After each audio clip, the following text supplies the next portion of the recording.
Assalamualaikum warahmatullahi wabarakatuh. Tugas kanggo basa Sunda minggu ayeuna nyaeta halaman 11 nya, halaman 11 nomor hiji, 2 sareng 3.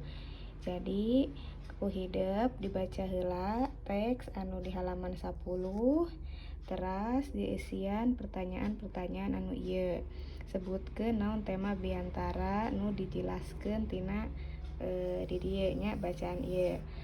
Teras nomor 2, sebutkeun di mana pembuka eusi sareng panutup.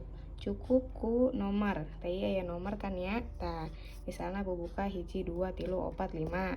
Terus eusina 6 7 8 9 10 misal kitu nya. Nah, teras nomor 3 deskripsikeun biantara di luhur kalawan sigetnya 5 kalimat. Jadi simpulkeun ti 13 kalimat ieu nya eusina naon ieu?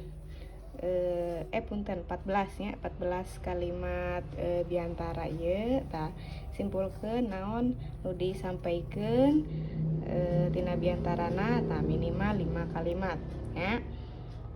Tos sakitu wae tugas minggu ieu.